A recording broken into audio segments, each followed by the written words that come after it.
Boa tarde, turma do sétimo ano. Como estão vocês? Vocês estão bem, não é? Hoje é quinta-feira, dia 23 de julho, e nós vamos fazer uma revisão dos nossos últimos dois conteúdos de inglês. Por que essa revisão?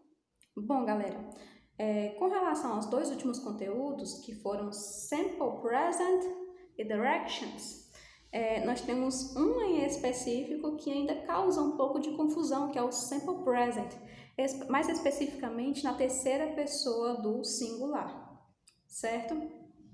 Então, a gente vai focar em exemplos desse tipo, envolvendo terceira pessoa do singular, para que vocês percebam a diferença e como que essas frases no Simple Present, elas podem vir, não é? Nas questões. E Directions é um conteúdo que é mais tranquilo, que é apenas de vocabulário, não é? Mas, por ele ter sido o último conteúdo que a gente estudou, vamos relembrar ele também, perfeito? Então, vamos lá. Temos aqui algumas frases e vamos ler a primeira.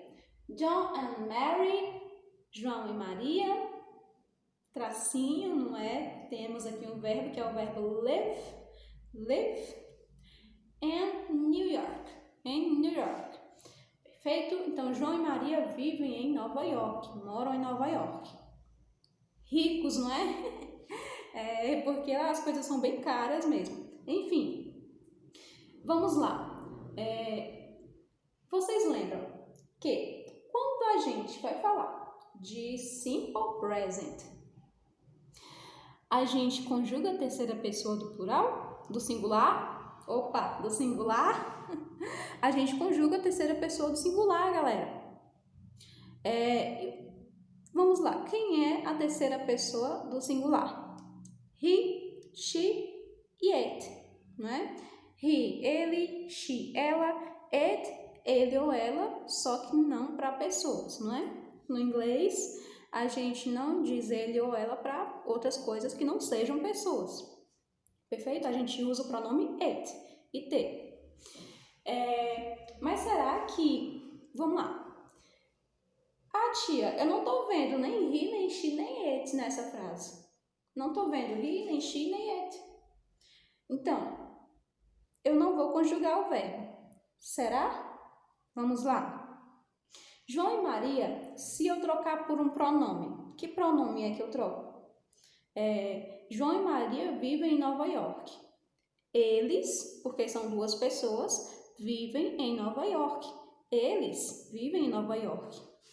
Então, será que eu não conjugo? Quem falou que não era para conjugar, acertou. Por quê?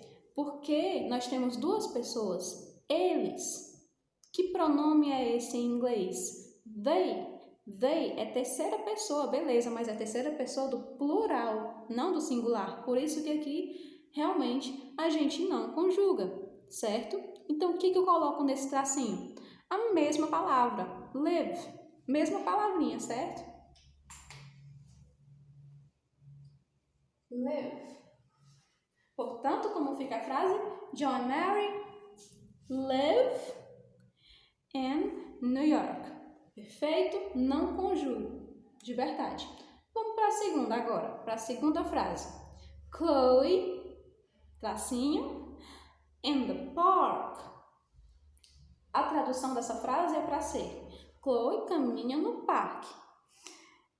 Se eu quiser trocar Chloe por um pronome, por qual pronome eu devo trocar? Chloe é mulher, então eu troco por ela. Como é ela em inglês? She. Opa, aí é a terceira pessoa do singular. Terceira pessoa do singular a gente conjuga. Então percebam que não é só onde eu ver na questão he, she ou it que eu vou conjugar, não. Prestem atenção se tem nome de pessoas, certo? Chloe é ela. Ela é she também, she. Então, também a terceira pessoa, não esqueçam de conjugar nesses casos, perfeito? E o verbo que é walk, caminhar, walk. Como que eu conjugo? Walks. põe um S no final.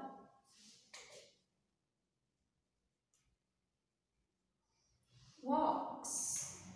Detalhe para a pronúncia dessa palavra, a gente não fala walk, walk, não, certo? A gente não pronuncia esse U ou esse L. É um O seco a pronúncia dessa palavra. Walk, walk. Feito? É o mesmo caso que acontece com talk. Talk, né, que é o verbo conversar. A gente não fala talk, talk. Não. Às vezes, falando rápido, ainda fala assim sem querer, mas não é o correto, certo? É talk. É um O seco, certo? A gente vê muitas pessoas falando aqui na própria televisão, né? Ah, vamos fazer um talk show. Talk show. Que pronúncia mais errada, não é? Talk show. Perfeito? Mas a gente, de certa forma, não deve julgar, não é? Porque quando a gente está trabalhando com um público brasileiro ou um público falante de português, e a gente deve falar de uma forma que as pessoas entendam. Mas, gramaticalmente, na pronúncia do inglês, correto não é, certo? Talk é um som de um O seco e aberto, assim como no walk. No caso aqui da terceira pessoa, fica conjugado, né? Walks. Chloe walks in the park. Perfeito? Vamos para a próxima. Agora aqui a gente tem um pronome, né? Então fica muito fácil de resolver essa frase, de completar essa frase. We tem o study, né? Que é o verbo estudar. And the same school. Nós estudamos na mesma escola. O que eu vou fazer com esse study? Colocar da mesma forma que ele está aqui dentro do parênteses. Mesmo jeito. Eu vou apenas repetir. Study. Perfeito? Mas, nessa próxima frase, percebam que eu vou usar o mesmo verbo. Vamos ver se a gente vai conjugar ou não é? Johan, tracinho, chemistry. Johan, tracinho, chemistry. O que essa frase quer dizer em português? Johan estuda química. O Johan é homem.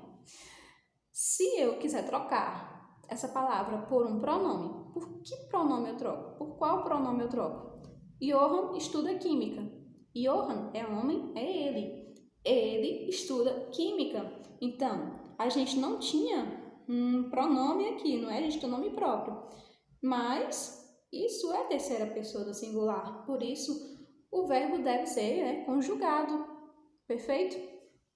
E aqui nós temos um caso diferente, né? Que a gente não vai apenas colocar S no final de study, porque essa palavra termina em Y e antes do Y tem uma consoante. Portanto, eu tenho que tirar o Y e colocar IS. Certo? Studies. Johan studies chemistry. Perfeito? Vamos agora para a última. Nessa última, a gente tem um pronome mesmo, então fica muito fácil de resolver. Eu tenho uma bicicleta. I have a bike. Não preciso conjugar e fica muito fácil de saber disso porque eu tenho um pronome aqui na frente que é o pronome I, não é?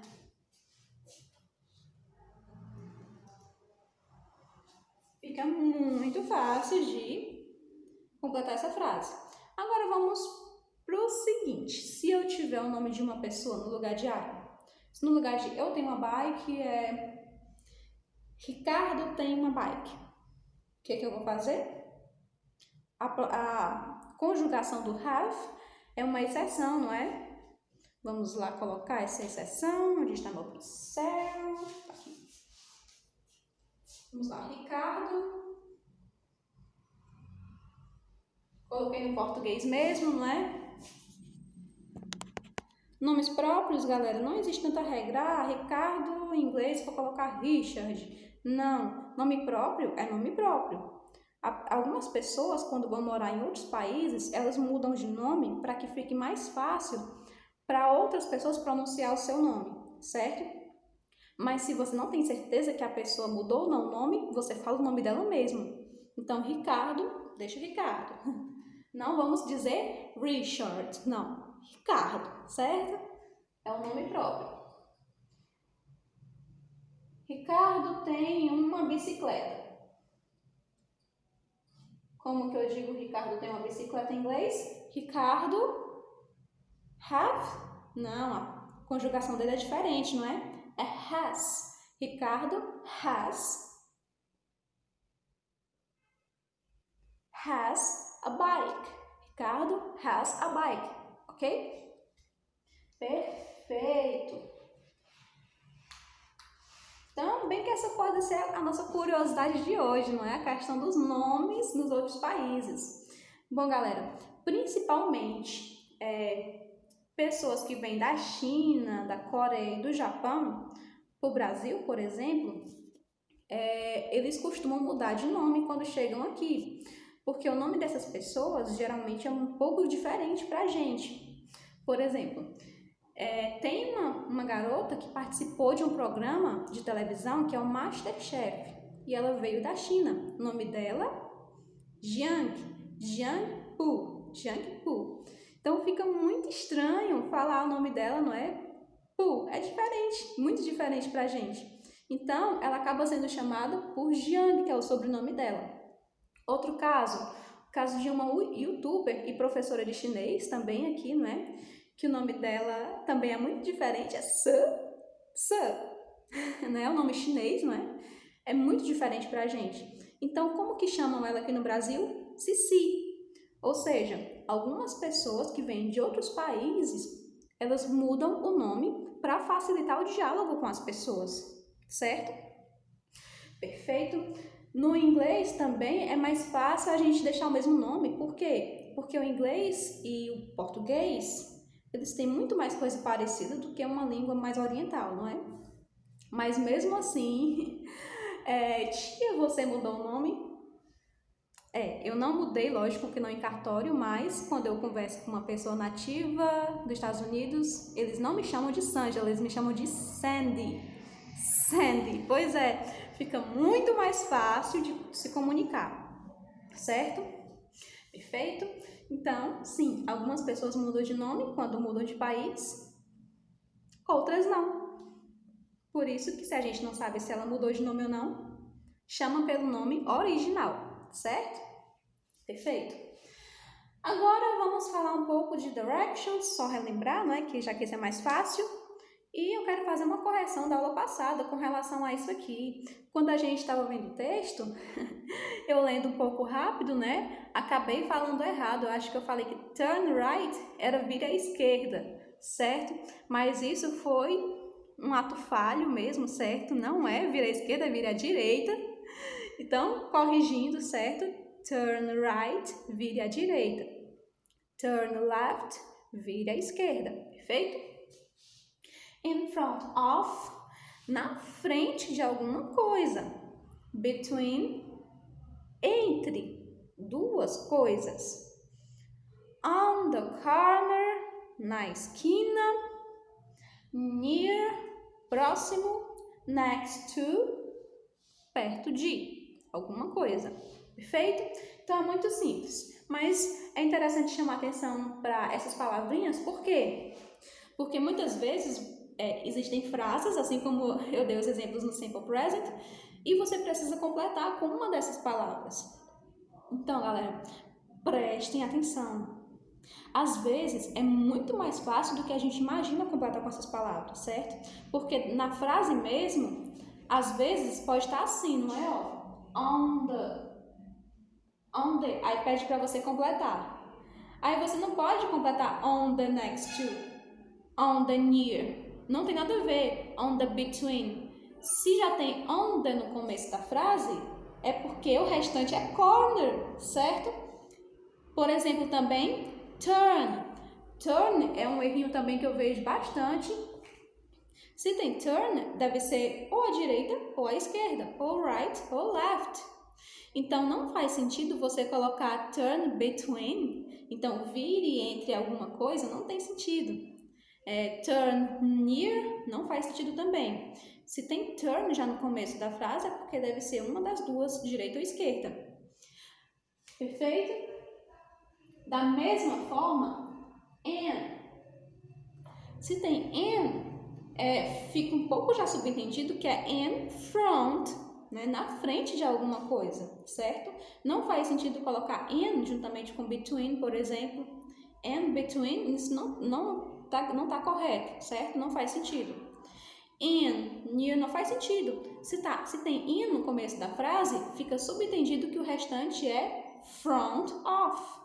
Perfeito? Então, preste atenção que às vezes é muito mais fácil do que a gente pensa, mas a gente acaba não percebendo, né? E cometendo esses errinhos pequenos. Perfeito? Então, galera, hoje é apenas para a gente alertar sobre esses erros comuns, para que a gente fique craque, né? A gente fique fera nesses conteúdos. Próxima semana a gente vai falar de um conteúdo muito importante para o inglês, como todos, mas esse também é bem interessante, perfeito?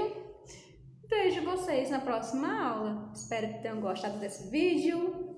See you next class. Take care. Bye bye.